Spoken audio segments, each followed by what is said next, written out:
Good evening and welcome to the online planning board meeting for Monday, March 14th, 2022. I'm going to call the meeting to order. It is exactly 6 o'clock. Before we begin our meeting, there will be one general period of public comment tonight during oral communications. Persons speaking during the general public comment period may provide the planning board with oral communication on any matter concerning city business. If you would like to participate in public comment period, please call 818-238-3335. We will announce when the phone lines are open. Will everyone please rise? Well, we have an invocation. Mr. Altakanian, do you have one handy? Yes. Why don't we rise for the invocation and flag salute?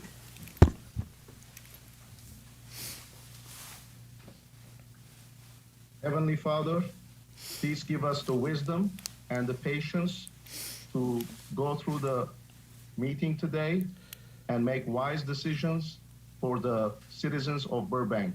In your name I pray, amen. Amen. Please join me in saluting our flag.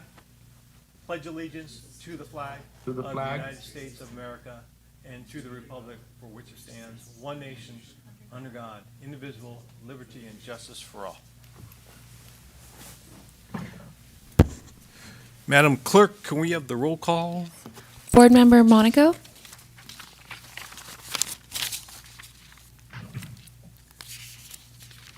Board Member Monaco. Here. Okay. Board Member Heiner. Present. Board Member Altakunian. Present. Vice Chair Rizzotti. I am here. And let the record show Board Member Gamboa is absent.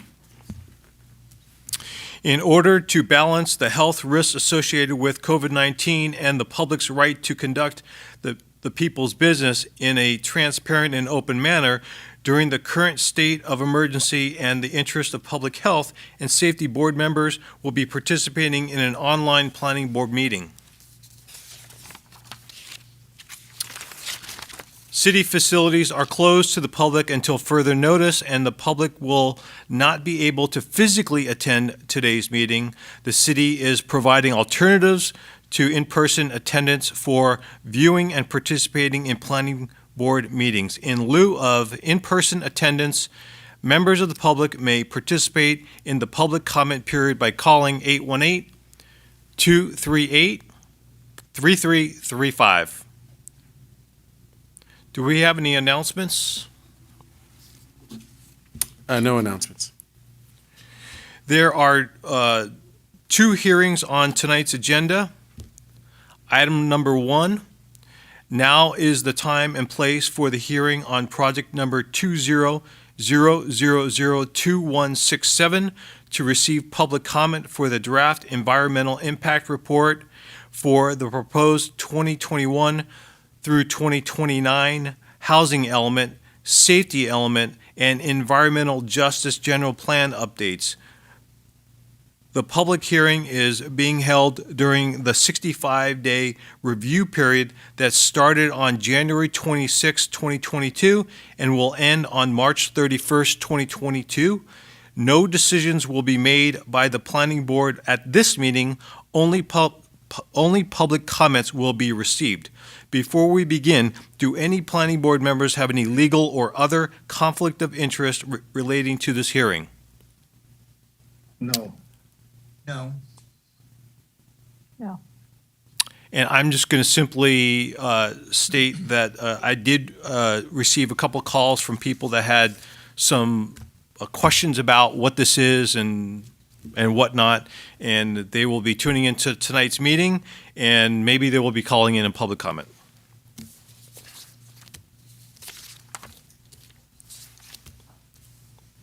Mr. Ramirez, have the notices as required by law been given? Yes, they have. Are there any written communications on this matter?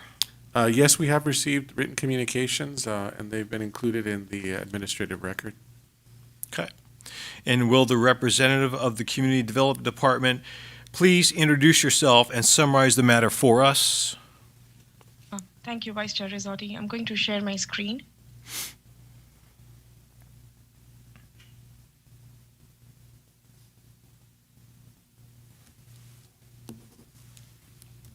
Good evening, Vice Chair Rizzotti, and members of the board. My name is Shipra Rajesh, Associate Planner in the Community Development Department. During tonight's presentation, staff will provide a brief overview of the housing and safety element update and a summary of the draft EIR findings and receive public comments on the draft EIR. The planning board will not be deliberating or making a decision on the project at this time, and the discussion is limited to receiving public comments on the draft EIR. Burbank 2035 General Plan, adopted in 2013, is a state-required policy document that provides guidance in shaping the future physical growth and development of the city. Burbank 2035 General Plan is made up of chapters or elements, many of which are required by state law. The housing element in particular is required to be updated on a fixed schedule, which is every 8 years. The city's existing housing element extended from 2014 through October 2021. In addition to the proposed update to the housing element, state law requires updates to the general plan safety element to address climate adaptation planning, as well as updates to environmental justice, as it may apply to the city either through a separate environmental justice element or by incorporating related goals, policies, and objectives into existing general plan elements. Currently, the city is in the process of updating Burbank 2035 General Plan Housing Element, Safety Element, and Environmental Justice for the 2021-2029 planning period. In 2017, Council approved the Affordable Housing Analysis and Strategy, which highlighted patterns of rapid employment growth and the rising cost of housing in Burbank. The combined factors of employment growth and limited new housing production contributed to a widening gap between jobs and housing. Recognizing the need for affordable housing, in 2019, the City Council established a goal to facilitate building of 12,000 new units by 2035. Both the city's housing strategy and housing production goals will be integrated within the 2021-29 housing element, also referred to as the sixth cycle housing element, through its identification of sites for future development and the identification of programs to facilitate development and address Burbank's wide-ranging housing needs. The housing element will lay the foundation for achievement of the city's goal to produce 12,000 new units, as well as address the city's fair share needs as defined by the Regional Housing Needs Assessment. The housing element is comprised of the following major components. Number one, review of effectiveness of the existing housing element that was in effect from 2014 to 2021. Number two, assessment of existing and projected housing needs that discusses the characteristics of Burbank's population and housing stock to better understand the nature and extent of unmet housing needs. It also identifies the city's Regional Housing Needs Assessment or RHNA allocation. Number three, identification of financial, land, and administrative resources. This section describes and analyzes potential resources available to facilitate the development, rehabilitation, and preservation of housing in the city. Number four, evaluation of constraints to the development of housing. This section includes an analysis of potential and actual governmental constraints to the maintenance, improvement, or development of housing for all income levels, including housing for persons with disabilities. Constraints include policies or conditions that make it difficult to develop. This can include permitting process, development standards, and availability of appropriately sized lots. Number five, housing plan. The final section of the housing element is a list of housing programs that are intended to address cities' identified housing needs, goals, and policies. Housing programs are specifically intended to be activities, actions, or ongoing efforts that can be practically implemented during the 8-year planning cycle from 2021 through 2029. The housing element update must evaluate the city's progress in addressing its fair share of housing. The Regional Planning Agency, Southern California Association of Governments, or SCAG, establishes this number for the region and determines each city's regional housing needs assessment or RENA allocation. The regional housing needs allocation represents the minimum number of housing units that the city is required to plan for in its housing element by identifying adequate sites through the Burbank 2035 General Plan and Zoning Residential Capacity. For the prior planning cycle, RENA number was 2,684 units. As shown in the table on the slide, during the first 6 years of the prior 8-year planning period, the city issued building permits for a total of 501 units, representing less than 20% of its total RENA allocation of 2,684 units. Based on projects with entitlements, approximately 150 additional units are expected to receive certificates of occupancy for the previous planning period ending in October 2021, bringing the city's progress up to approximately 25% of city's allocated RENA goal. Progress in lower and moderate income needs are even more limited, with a majority of the generated units resulting from city-approved accessory dwelling units.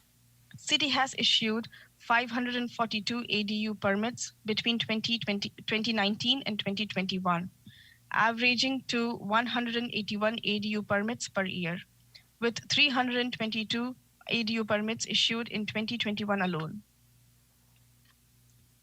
This table indicates Burbank's RENA allocation for the 2021-29 planning period, that is 8,772 units, distributed among 4 income categories.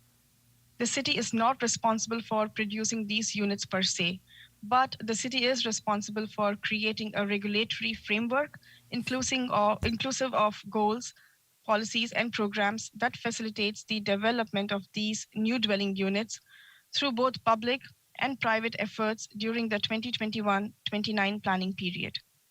Additionally, pursuant to state HCD requirements, the city must plan for a sufficient buffer of new housing units beyond the required RENA number, which is at 19% or 1,684 additional dwelling units for the city of Burbank. The buffer is intended to offset the unfulfilled development of projected dwelling units on the opportunity sites noted in the housing element update. Inclusive of the buffer and the required RENA allocation, the city has undertaken a planning and environmental assessment process that accounts for a total of 10,456 dwelling units. Housing element identifies opportunity sites that have been identified by the city as capable of accommodating residential development that will help meet city's RENA allocation goal of facilitating 8,772 new units between 2021 and 2029. The opportunity sites inventory includes 19 sites that have been identified as having the greatest potential to accommodate housing growth consistent with Burbank's RENA allocation. 12 of the opportunity sites are located within the proposed downtown TOD specific plan area, and 7 sites are in the proposed Golden State specific plan area. Both specific plan areas and the list of opportunity sites are shown on the slide. The proposed update of the city's housing and safety element, as well as the incorporation of environmental justice policies within the general plan, is deemed as a project that is subject to CEQA. To fulfill the review requirements of CEQA, the city has prepared a program environmental impact report pursuant to section 15168 of the CEQA guidelines. The project's program EIR will focus on analyzing the potential environmental effects that can be expected to follow from the adoption of programs and policies in the updated housing element. Please note that the program draft EIR identifies significant and unavoidable environmental impacts for transportation and utilities. Beyond the analysis of the draft EIR for program level impacts related to the adoption of the housing element, the city has identified mitigation measures for utilities and transportation-related impacts. These mitigation measures will be applicable to future housing development projects to ensure that all new projects account for their fair share of expenses to mitigate the project's potential impact on infrastructure and services. To this end, the city will continue to require the payment of development fees and development impact fees when determined necessary to supplement the existing infrastructure of the city in order to facilitate housing development that is consistent with the general plan and the housing element. Both development fees and development impact fees are intended to recover the cost incurred by the city in addressing a project's impact on the city's infrastructure and services. I will now turn over the presentation to Suzanne Huerta from Rincon to give the board and the public an overview of the purpose of CEQA and the CEQA process being undertaken by the city. Thank you, Shipra, and good evening to the board. As Shipra said, my name is Suzanne Huerta with Rincon Consultants. We prepared the draft EIR for the city. Tonight, I will provide a brief overview of the EIR process, and then I will provide a summary of the draft EIR analysis and go over the final EIR process going forward. So the California Environmental Quality Act, or CEQA, establishes the EIR process. The purpose is to disclose the significant environmental impacts of the proposed project to the public and the decision makers. It also identifies ways to avoid or reduce environmental impacts through implementation of mitigation measures or alternatives. And it also enhances the public participation in the planning and environmental review process. We have circulated the draft EIR to the public. So the purpose of today's meeting is to receive comments on the draft EIR.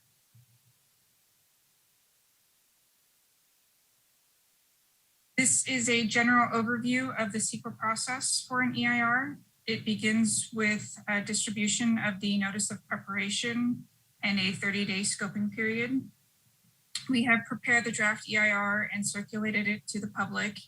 And at the same time, we filed the notice of availability with the county clerk and with the state clearinghouse for a 65-day public review period, which is where we are now in this process.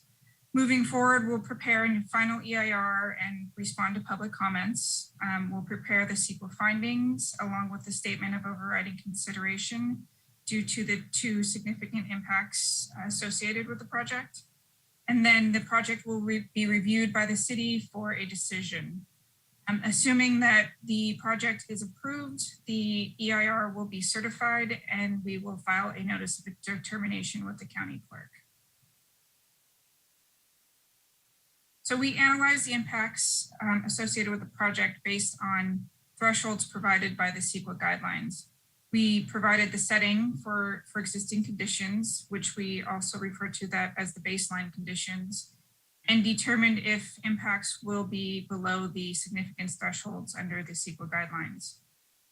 For impacts determined to be potentially significant, we considered mitigation measures that reduce the impacts to a level of less than significant.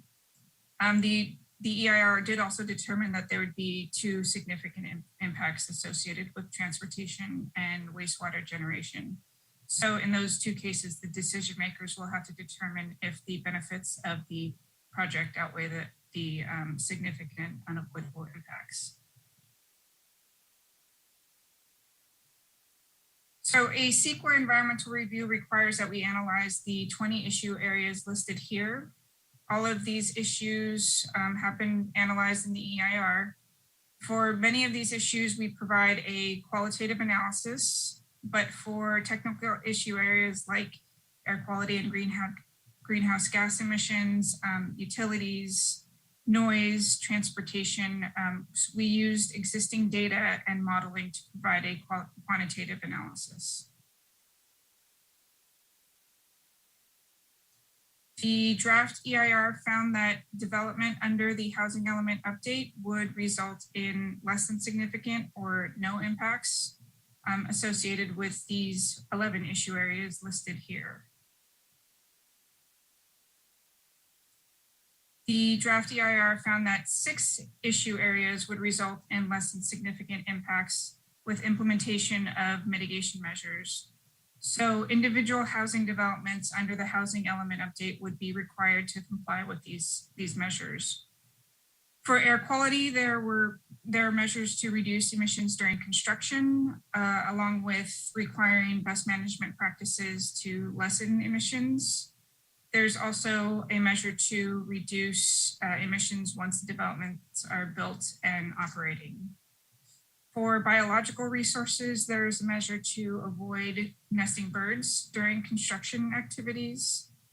For tribal and cultural resources, there are measures to protect historic buildings prior to the start of construction activities, along with requirements and monitoring during construction to avoid or lessen impacts to archaeological and Native American resources.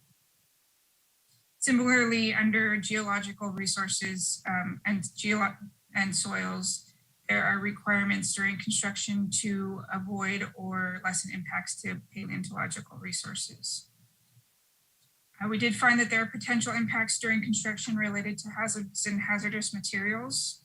So there are mitigation measures that require site assessments to determine if sites are contaminated, and additional measures for the cleanup of contaminated sites. There are multiple measures for impacts associated with noise during construction, which include but are not limited to shielding or silencing of construction equipment, requiring enclosures and screening, and also requirements for temporary sound barriers when construction is near sensitive receptors. So as we've mentioned, the EIR analysis determined that there are 2 significant and unavoidable impacts. For transportation analysis, CEQA now requires analysis of the vehicle miles traveled, or VMT. The transportation analysis determined that mitigation measures would be required to reduce the average VMT associated with the per service population and the per employee trips at a project level. However, the EIR analysis for the housing element was conducted at the program and citywide level, so the project level mitigations would not reduce the VMT more than the required 15%. So that VMT impact was found to be significant. For the utilities analysis, we calculated the wastewater generation associated with the anticipated development under the housing element update. And we found that there is available treatment capacity at the Burbank water reclamation plant for increased wastewater, but this capacity would not be sufficient for the estimated wastewater generated by full build out under the housing element. So this impact was also found to be significant and unavoidable. So for the alternatives analysis, an EIR requires analysis of a reasonable range of alternatives. So the following 2 alternatives were analyzed. The no project alternative is required under CEQA. So we analyzed the continued implementation of the existing housing element and the associated growth rate predicted by SCAG by 2020. Because this is much fewer housing units that the proposed project, that the proposed housing, because these are fewer units than the proposed housing element update, there would be less impacts. So this no project alternative was found to be the environmentally superior alternative. However, the city is required by state law to adopt a new housing element. So the existing housing element would not fulfill that state requirement. Alternative 2 is the city build-out alternative, which analyzed the build-out of 18,600 units as established by Measure 1. This alternative would require increased density throughout the city to accommodate it, and there would be an increase in impacts in comparison to the proposed housing element. So that would result in major changes to this character of the city. So this alternative two would not be the environmentally superior alternative in comparison to the housing element, the proposed housing element update. So this is the schedule moving forward for the draft and final EIR. As we mentioned, we are currently in the draft EIR public review period that will go through March 31st. All comments are due to city staff by March 31st. For preparation of the final EIR, we will respond to public comments and prepare a mitigation monitoring report and the CEQA findings, including a statement of overriding considerations. We anticipate that the public hearings for the project will be held in June through August.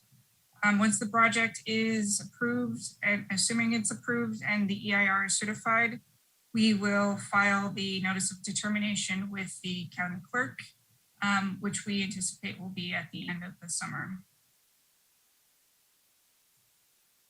So beyond the verbal comments that we've received tonight, we are also, as we've mentioned, taking the written comments. So to ensure that comments are accurately captured, please submit a written comments for the record. You can send them to Shipra Rajesh. Her address is here. And also you can email them to her at srajesh@burbankca.gov. And just another reminder, written comments are due by March 31st.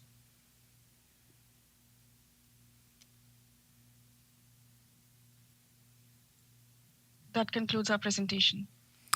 Vice Chair, if I can just add, just for the sake of the public. So it was brought to our attention that as far as the staff report being on the website, that the links that were embedded in the staff report may not have maintained the link connection. So you're not able to click on that link as noted in the staff report and take you directly to the document. So in light of that, EIR is available on the website. I believe everybody that received notification had active links that could get them to that. But in an abundance of caution and to elicit as much public input as possible, not only did we extend the public review period from 45 to 65 days, but what we're going to do if the board so agrees, and this is not a motion necessary, but just in the discussion afterwards, is we're going to continue this particular item to the next regularly scheduled meeting on March 28th, which is still before the end of the public comment period, just to make sure we give people an opportunity, if they only attempted to use the link through the staff report, to give additional comments on the environmental document. So it doesn't require a motion, but just want to make it known to the board that we will, if you see the item again on the 28th of March, it's because we're going to allow the input, taking comments at the beginning of the meeting. I believe there's another item scheduled for that date, but we'll do so. Okay. Okay. Thank you. We will now open the meeting to hear from any persons who wish to speak on this matter. Each person may address the planning board for a maximum time of 3 minutes. To address the planning board, please call 818-238-3335. The phone lines are now open. Please bear with us as we take a couple of minutes for callers to get through the line. Just let us know if we have any callers. Thank you.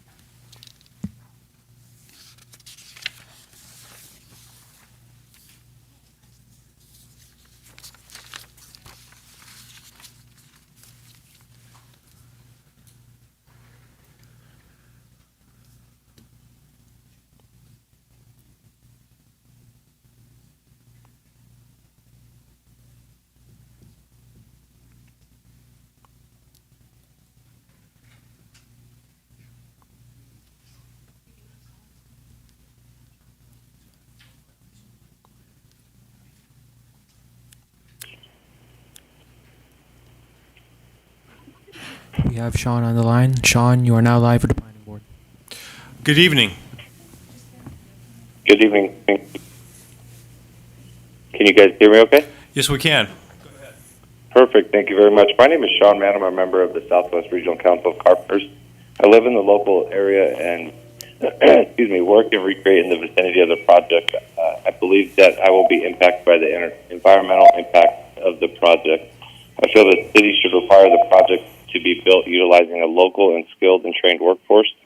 Local hire and skilled and trained workforce requirements reduce construction-related environmental impacts while benefiting. I'm sorry?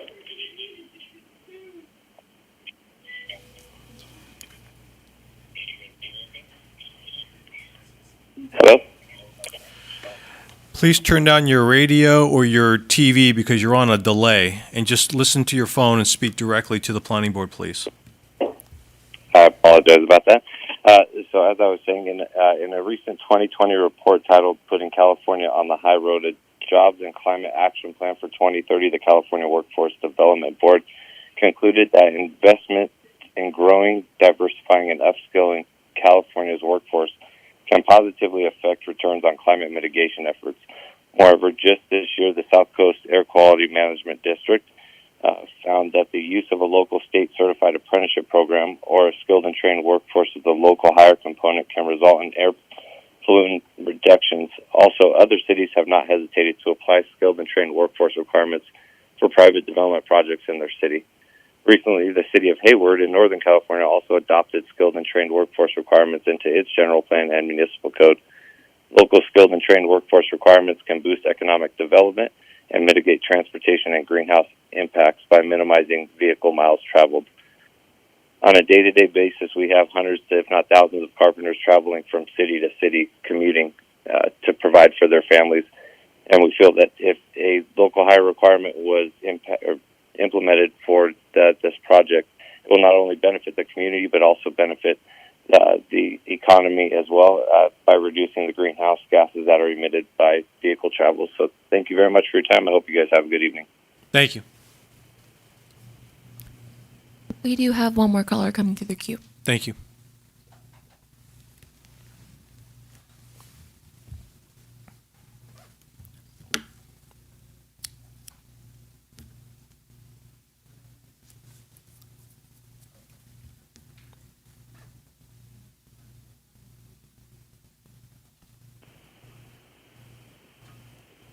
We have Michael on the line. Michael, you are now live at the planning board.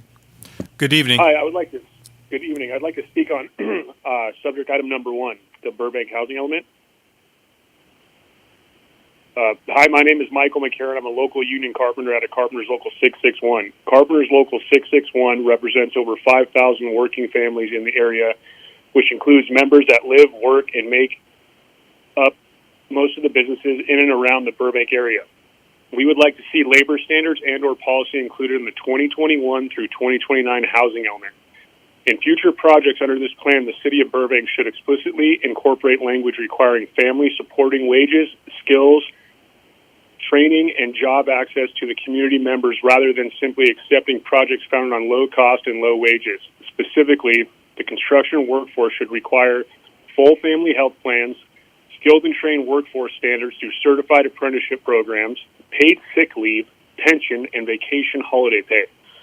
High-quality, responsible bidder standards should be established to ensure high-quality construction performance. Construction contractors at every level comply with labor law and have no history of fraudulent or grossly negligent business practices. General contractors should be required to self-perform a minimum of 5% of all construction craft work for which they are responsible. We believe all Burbank locals deserve an innovative economic solution that puts them on the path to build better careers, increase access to family health care, and enrich the community at large. Thank you. Michael McCarron, Carpenters Local 661 Union member. Thank you.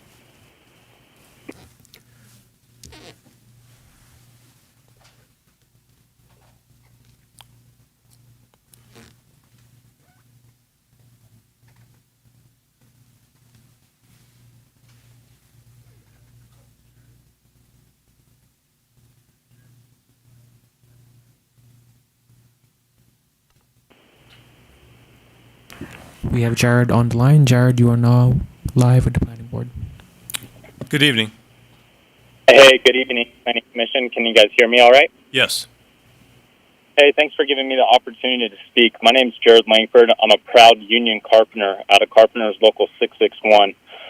We represent nearly 5,000 working families in and around the Burbank area, and we wanted to provide some comments for this housing element update. We think it's good that we're addressing these housing needs and making goals for housing, but there's one thing going on in the housing market that I don't think you guys are aware of, and it's the rapid underground economy that's taking control of these construction workers. Oftentimes, when you go on residential projects, whether it's single-family homes or mixed-use apartments or condos, the construction workforce is often getting paid a unlivable wage.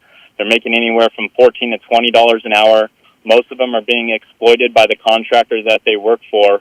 And a lot of these contractors are getting away with payroll fraud, tax evasion, and all types of other things. So, there was a recent study done by Cal State Berkeley, and you guys could look it up, and it's costing taxpayers about $3 billion a year for government subsidies for these residential workers to rely on. So if you're going to address the need for housing, you need to address the need to clean up the industry.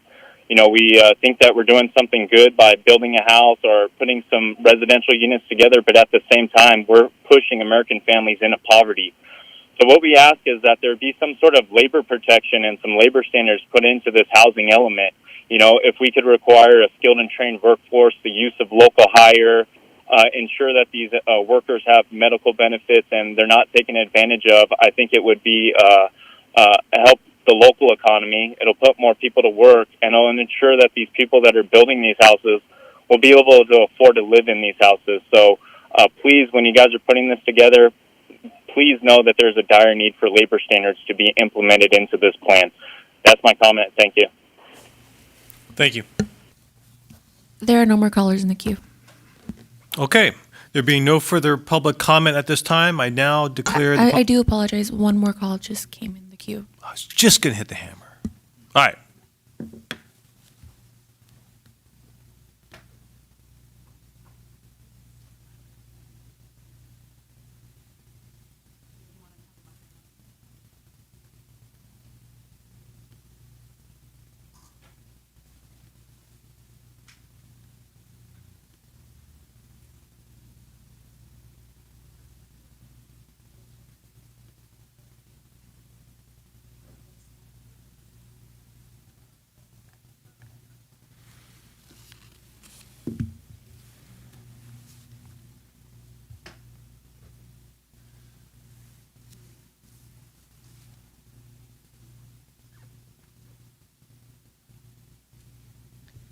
There are no more callers in the queue. Okay. There being no further public comment on this item, I now declare the public comment period closed. Would the representative of the Community Development Department like to make any further comments? No further comments, Vice Chair. Okay. And does the board have any questions for staff? No questions. No questions, Mr. Adekanian? No questions? So you're just taking input today. My apologies. Basically what we're doing is what we've typically done, which is we hold this meeting in front of the board as a venue to allow for the public to comment on the environmental document. As we mentioned in the staff report, there's no action being taken by the board. At a later date, which we'll notice, there'll be an actual public hearing, at which time the board will be asked to consider a recommendation on this document, the environmental, which also comes with the housing element itself. And that will be a duly noticed public hearing, and we will seek feedback from the board and a recommendation which would be presented to the council at a subsequent date. So that's still to happen. This is just to facilitate a venue, a regular meeting of the board to take input. And as I mentioned before, we will have an opportunity at the next meeting on the 28th to take in any additional comments if people still need to review the documents.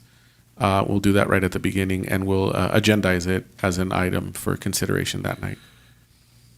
Okay, so then planning board members don't have any comments, correct? No. No. Yeah, I think I motion we note and file. project number 20000267, public review period of draft environmental impact report for draft housing element. Okay, so we have a motion.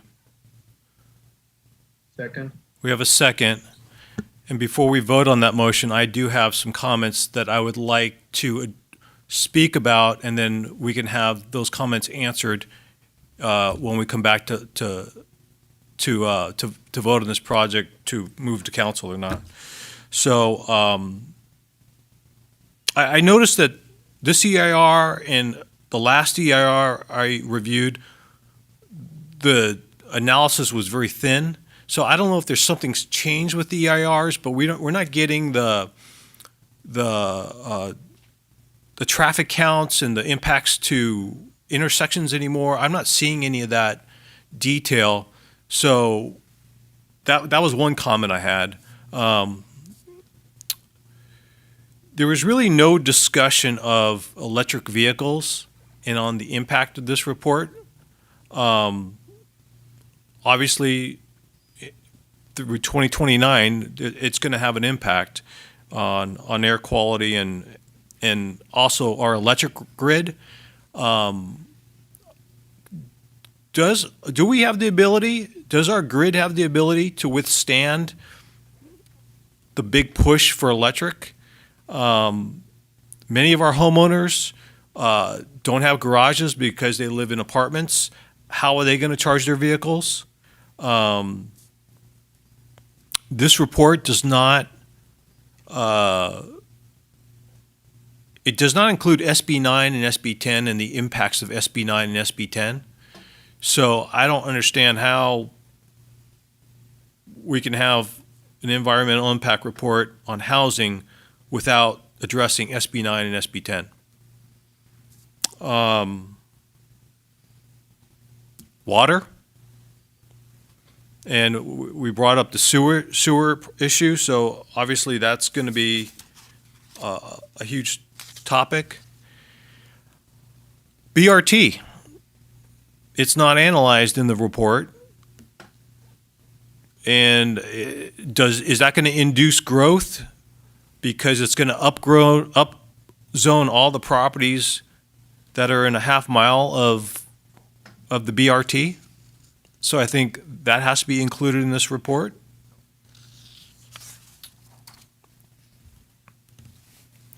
And then Burbank's current 2021 estimate population is 103,969 persons, a 1% decrease from 2022 population of 105,861.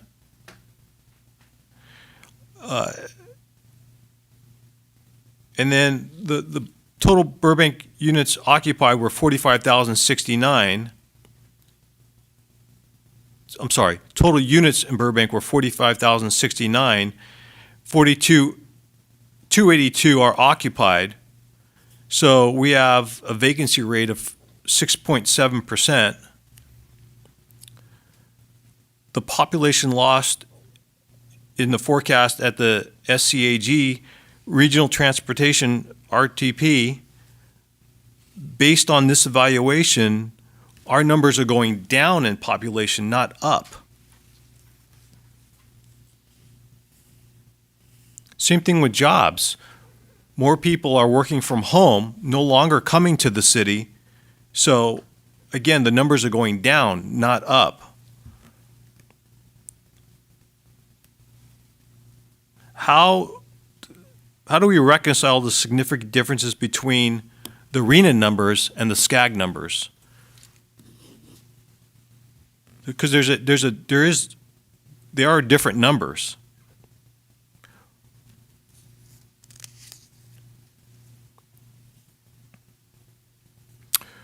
What agency determines the RENA numbers, and what factors went into the 6th housing cycle RENA determination?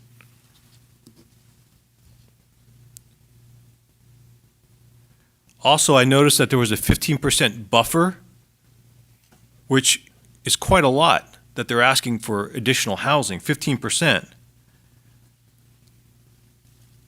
How did they get to 15%? Who decided 15% was the number? And can the city of Burbank, since we live here, we operate our businesses here, can we develop our own buffer? Or is this a mandate?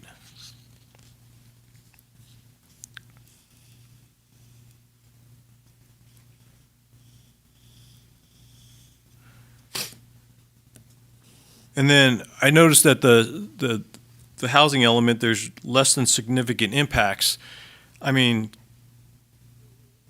if you're increasing the population and you're increasing our growth, there's going to be impacts. How could there be less than significant impacts?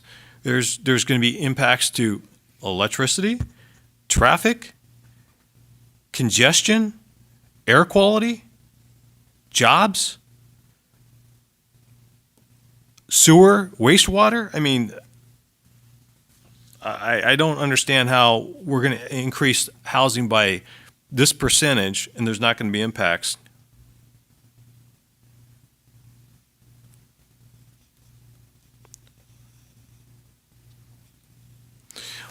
I noticed on the table on 2.2 page that there was ADUs and they had very low and low housing. We don't have any requirements for ADUs to be low or very low as far as pricing, so I'm not sure what that table is referring to and why ADUs are included in very low to low. Because there's no mandate that I'm familiar with that states that if you build an ADU, you have to build one that's lower moderate income. Again, SB 9, SB 10, it really, we don't know what the impacts of that are going to be. But I think it needs to be in there.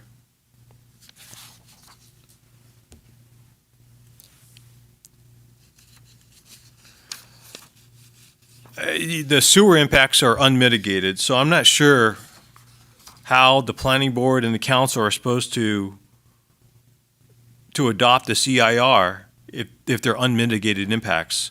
So I'd like to be some more time spent on telling us that.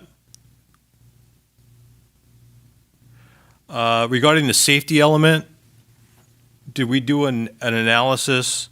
Do we have a recommendation for soft story apartments and condos? Because there's a lot of those out there.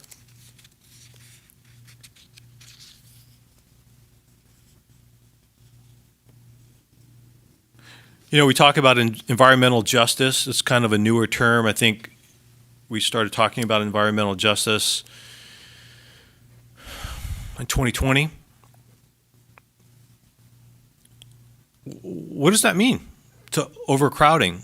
What does that mean to congestion, to having multiple units in a given neighborhood next door to you where the property used to be an R1 and now it's no longer an R1, it's 3 units. So when you talk about environmental justice, we don't talk about what that is going to do specifically to our community as we try to adhere to these rules.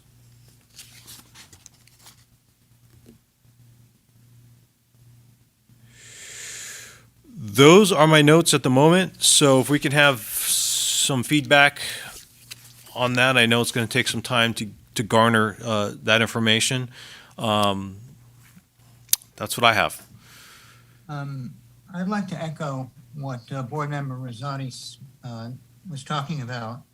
I mean, my concerns are, this is a very well-written report, but my things have always been now are the basic infrastructure, the stresses that are going to be on the infrastructure, specifically traffic, water, electric. Just doing some quick math here, we're talking about, with the buffer, maybe about 10,000 units of housing. Just multiply that times 4, average family size. You're looking at an influx of almost 40,000 people.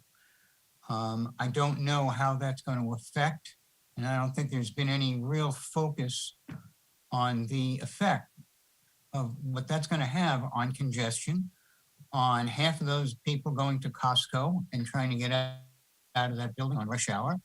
I am concerned about the water situation. I'm also concerned, and I know this is, I've been trumpeting this for a while. There's no provision here for commercial retail development.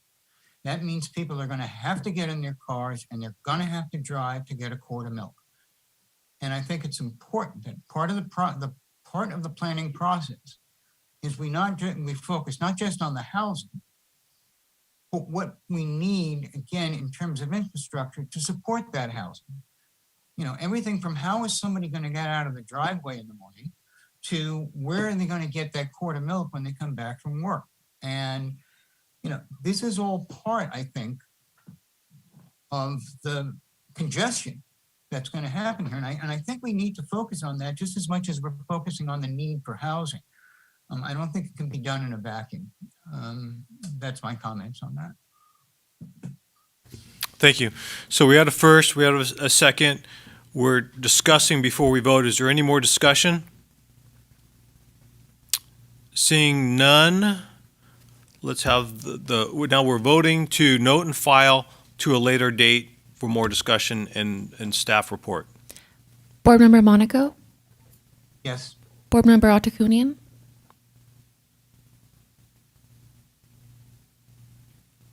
Yes. Board Member Heiner? Yes. Vice Chair Rosati? Yes. Motion passes. Thank you. Now is the time and place for the public hearing on project number 22-00000935 concerning the proposed update to the city's greenhouse gas reduction plan. Before we begin, do any planning board members have any legal or other conflict of interest regarding this hearing? No. No. No. No.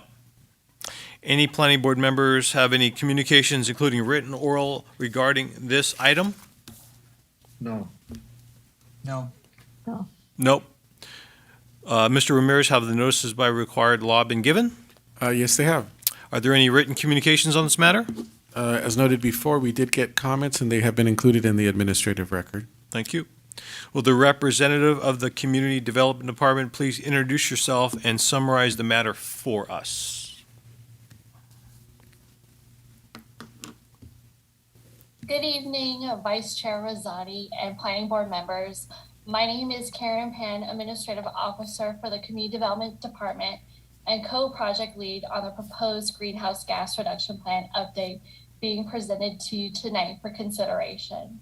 I am here with city team members from Fire, Burbank Water and Power, Public Works, Parks and Recreation, and the Community Development Department, as well as our consultant team members, Hannah Mize and Andrew Beecher from Rincon Consultants. And I will acknowledge other team members in greater detail later in this presentation. The Greenhouse Gas Reduction Plan, which I'll be referring to as GGRP in this presentation, is the city's plan to reduce greenhouse gas emission that will improve the quality of life for residents. These GHG emissions are mostly made up of different types of gas, like methane, nitrous oxide, and carbon dioxide. And these gases are released by human activities like trash, agriculture, transportation, and buildings. And when these gases are released, some are released into the atmosphere and some are trapped in the atmosphere, causing climate change. The city originally adopted the GGRP from 2013 as a supplement to the Burbank 2035 General Plan. And the proposed GGRP update incorporates new recent legislation such as Assembly Bill 32, Senate Bill 32, and Executive Order, new measures and action items, and the community input. And we are here today to go over those details. To develop the GGRP update, the process was to look at the baseline inventory of where our emissions are coming from by using 2019 data. Could it come from cars or energy usage from buildings? And then we forecasted those emissions and adopted targets. And from there, we went back to the drawing board, analyzed the baseline inventory, and created strategy for implementation. And once the GGRP update is adopted, the next step would be to monitor and track our progress. The proposed GGRP update has been a leading effort with residents, community stakeholders, boards and commissions, and city departments. And that includes the team, Burbank Water and Power, City Manager's Office, Community Development Department, Fire, Information Technology, Parks and Recreation, and Public Works. And Rincon Consultants helped prepare the GGRP update document. Based on the 2019 data, the community emissions were from transportation representing 43%, and we also have non-residential electricity usage, residential electricity usage, natural gas usage in buildings, recycling and waste, and industrial wastewater treatment. The project began with community outreach in 2020 to inform the public about this effort and to gather recommendations.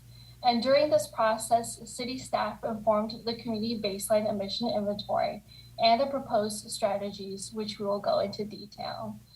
And the outreach began with an online survey for residents. We also held 2 community meetings, and we also had stakeholder meetings with boards and commission meetings and organizations. And we're here today for planning board, and we'll be going to other boards and commission meetings and stakeholder meetings in the next couple of months. And we'll be going to council sometime this year. Planning board provided feedback during this process for the GGRP update. One of it includes consideration of looking at different types of vehicles that could help reduce emissions here in the city. For example, e-bikes, our city fleet, buses. Another consideration that planning board provided was to consider updating our analysis to include the vehicle miles traveled calculation. The third recommendation was to consider parking and how does that impact people when using their vehicles. And the fourth one was to address the lack of housing and the nexus to people's commute to and from work and school. And with this GGRP update, the proposal includes strategies, which are aspirational statements regarding future achievements, and measures and action items. There are a total of 12 strategies, 21 measures, and 124 action items.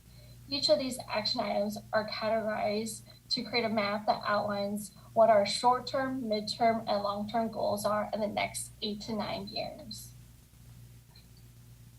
The first strategy is called our cornerstone, and that's about partnering up with Burbank Housing Corporation on electrifying low-income and affordable housing units. And the proposed plan recommends that we try as a goal to retrofit 100 affordable housing units by 2030 and all 320 affordable housing units by 2045. Strategy 2 and 3 are about building and energy. For example, some of the action items that are included in the GGRP update talks about consideration to electrify 100% new construction in the city. We also have a goal to achieve 100% GHG neutral electricity generation by 2040. And we would also conduct a feasibility study to identify locations in the city and to install local renewable energy generation and energy storage projects. And we would also expand our conservation and energy efficiency programs and hire our sustainability officer. Strategies 4 to 7 are regarding transportation. And the first strategy is about reducing our passenger car vehicle miles traveled. And that strategy refers to implementing the recently adopted Complete Our Streets plan. increasing activity transportation modes by 2% by 2030 and 3% by 2045. The next strategy is about expanding our Burbank Transportation Demand Management Organization that we refer to as BTMO. The next strategy is looking at zero emission vehicles, increasing our zero emission vehicles overall as a city by 23% by 2030. And the seventh strategy is regarding parking, to implement parking strategies as an example in downtown Metrolink Station. Strategy 8 is about water nexus energy, and that's about identifying feasible opportunities to expand our recycled water infrastructure. And in the next couple of years, the goal is to update our advanced metering infrastructure system that will include easy-to-use web-based tools for customers to track their water usage. And we would also continue to require large irrigation customers to use recycled water and modernize our city-owned irrigation controllers each year to reduce water usage, such as our parks. The ninth strategy is regarding organic waste diversion, and this is regarding the Senate Bill 1383 that talks about diverting organic waste into our landfill. And within SB 1383, it refers to engaging with the waste haulers here in Burbank, and we will provide organic waste collection. We would also label new containers indicating which types of materials are acceptable in those containers. And we will look at adopting an ordinance requiring residents and commercial customers to subscribe to organic waste collection program. And the other goal is to establish an edible food recovery program to minimize food waste. Strategy 10 to 12 is regarding city government and how city government can play a role into this, as well as dealing with adaptation to climate change. And so one of the strategy is regarding carbon sequestration strategy that talks about planting 2,000 net new trees by 2030. With this GGRP update, we're looking to track our progress annually and to conduct 3-year reviews. And adaptation is about identifying mechanisms to reduce the impact of extreme heating by looking at other resources to address when we do have heat waves, and to also work on a vulnerability assessment and adaptation plan. And this GGRP update is consistent with the goals and policies of our Burbank 2035 General Plan. And in our chapter 2, we have a air quality and climate change element. And one of the goals is that, which is goal number 3, it refers to Burbank seeking sustainable energy efficient future and complies with statewide greenhouse gas reduction goals. An initial study and negative declaration was prepared for this project, and we found that there was either no impact or less than significant impacts based on the California Environmental Quality Act guidelines, and details are attached as Exhibit A. Regarding this GGRP update, we did take a look at each of the action items, and with each action items, we did an estimate and total collectively to be able to implement this plan. It is a $2 billion investment, and that doesn't include maintenance and operation. And with this plan, a staff will continue to look for grants and other opportunities to help us implement our goals and policies and programs that are listed here. And if you're interested in more details about that fiscal impact and the breakdown, that's included as Table 9 in the GGRP update. And during this plan update, it has been a progress for us to continue to move forward during this update. And we've hit certain milestones during this past 2 years. For example, we recently established the sustainability officer position this year with City Council. In 2020, we adopted our Complete Our Streets plan. In November of 2020, the Parks and Recreation Department initiated the Plant for Greener Burbank, and their goal was to plant 500 trees in the next year. The Community Development Department has applied and awarded $1.1 million in grants through state and regional grants to implement specific plans. And our Sustainable Commission has been part of this process to update this plan, and they've made effort to educate the public and partner up with our Library Services Department on events, workshops, and our Burbank Water and Power recently installed 16 EV charging stations at our downtown Burbank. We also constructed about a mile bike and pedestrian path, our Burbank Channel Bikeway, and we continue to host community workshops online. The next steps for this GGRP update is to bring it to other stakeholder meetings, our boards and commission meetings, and the goal is to adopt this plan with City Council in May 2022. And then post-adoption, we will continue to have ongoing monitoring with annual and triannual review. There is a lot of information in this GGRP update, and we really appreciate everyone's feedback through this process. And we do know that to have an effective GGRP update, we're looking at specific factors to make it successful, and that includes state regulations, city actions, our regional efforts and state efforts, as well as our community to participate in this. That concludes my presentation. We have representatives from other departments as well that will be able to assist with any questions that you might have. Thank you. Thank you so much. We will now open up the public hearing to hear from persons who wish to speak on this matter. Each person may address the planning board for a maximum time of 3 minutes. To address the planning board, please call 818-238-3335. Again, it's 818-238-3335. The phone lines are now open. Please bear with us as we take a couple of minutes for the first callers to get through. Any callers? Yes, they're coming through the queue. Thanks.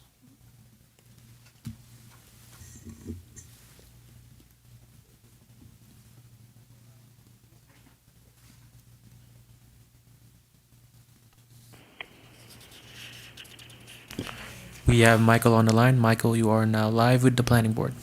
Good evening.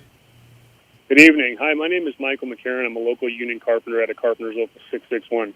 Carpenters Local 661 represents over 5,000 working families in the area, which include members that live, work, and make use of the businesses in and around the Burbank area. Many construction workers like myself must commute out of the area they live and work into. Most of the times, we commute hundreds of miles a day to and from our job site. This increase in vehicle miles traveled contributes to greenhouse gas emissions. Greenhouse gas reduction plan should require on all construction projects in the city of Burbank the use of a local skilled and trained workforce. The use of a local skilled and trained workforce can help reduce GHG emissions caused by travel to and from construction sites. Local skilled and trained hire provisions requiring a certain percentage of workers who reside in the area to be employed on construction projects in Burbank will reduce vehicle miles traveled, reduce greenhouse gas emissions, and provide localized economic benefits. Requiring a localized skilled and trained workforce on all projects in the city will decrease the number of commute hours workers from out of the area spend traveling to Burbank. This will also reduce the need for Burbank residents to commute to a job site in another area. In 2021, the Southwest Air Quality Management found that the inclusion of use of a local state certified apprenticeship program or a skilled and trained workforce with a local hire component can result in an air pollutant reductions. In a recent report titled Putting California on the High Road, a Jobs and Climate Action Plan for 2030, the California Workforce Development Board concluded that investments in growing, diversifying, and upskilling California's workforce can positively affect returns on climate mitigation efforts. Other cities in California have not hesitated to apply local, skilled,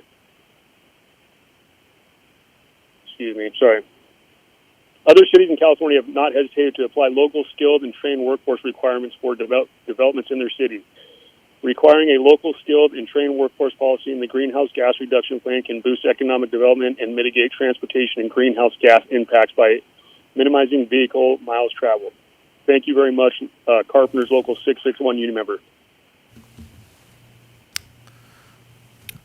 We do have another call coming through the queue. Okay.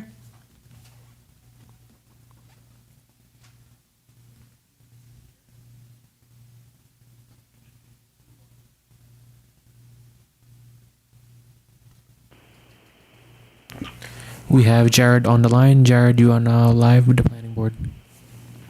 Good evening. Hello. Good evening. Once again, my name is Jared Langford, proud union carpenter at a local 661. As you heard my colleagues say, we represent 5,000 working families in and around the Burbank area.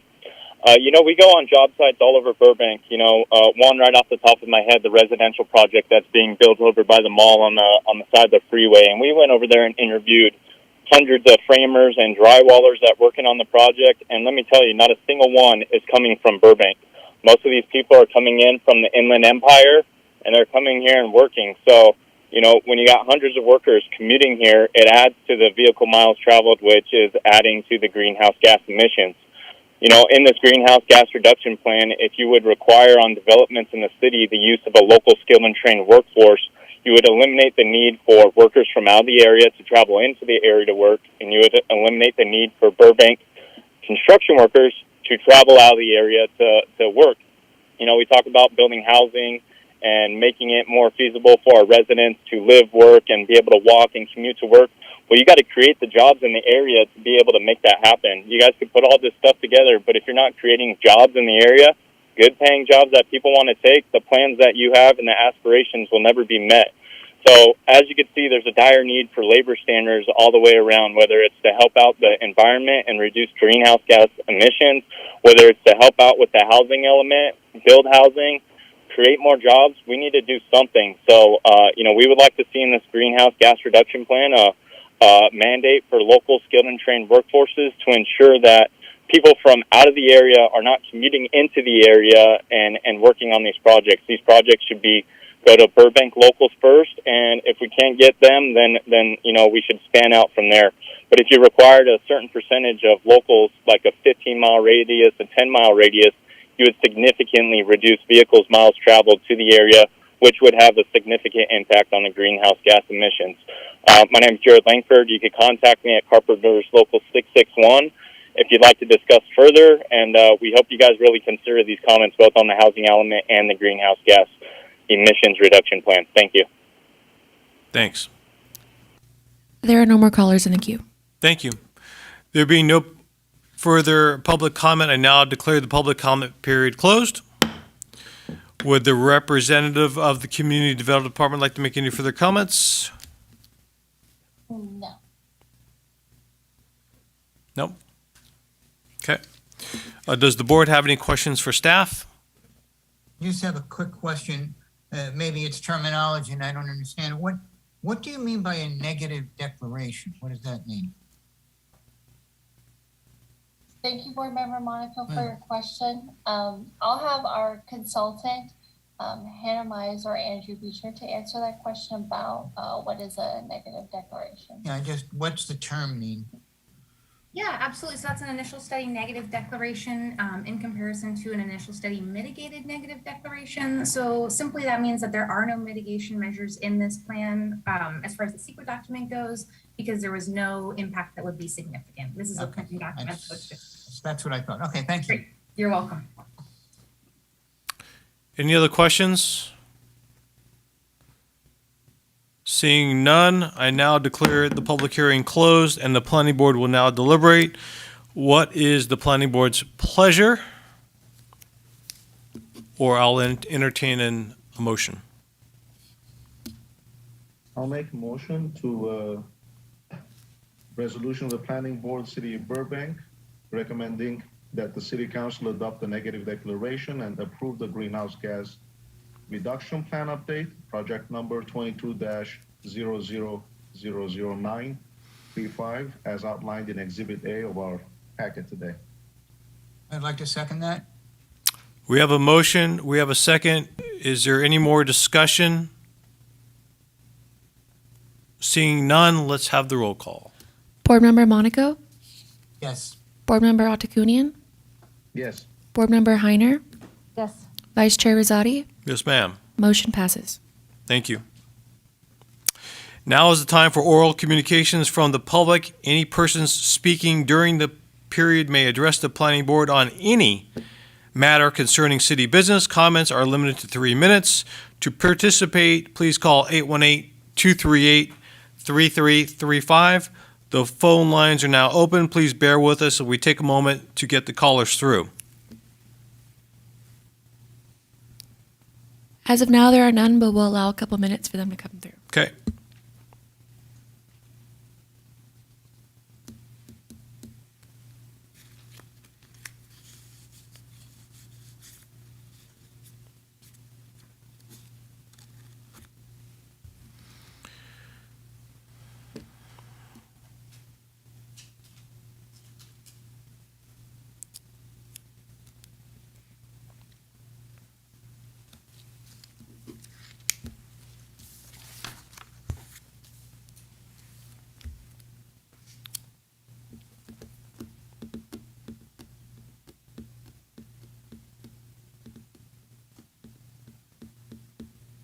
There are no callers in the queue.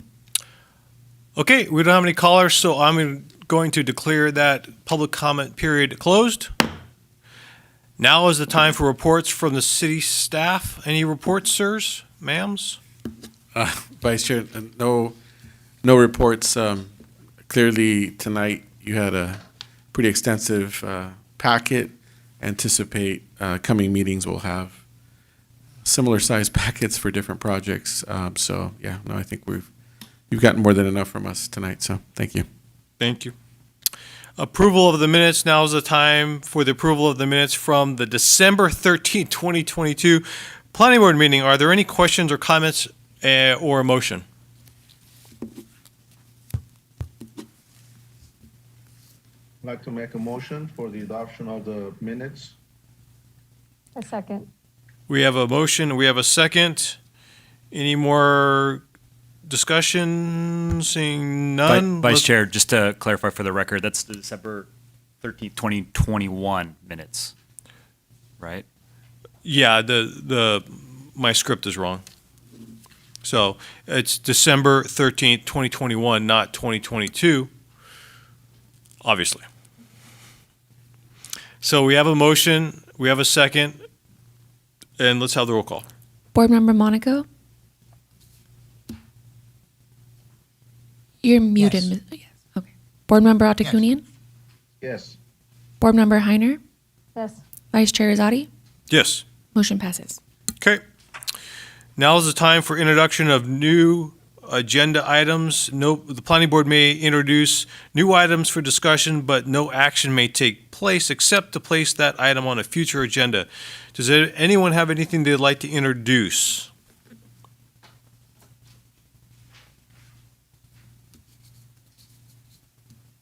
I don't see any introductions of anything. Okay. Now is the time for city planner comments. Any comments from the city planner? No comments, Chair.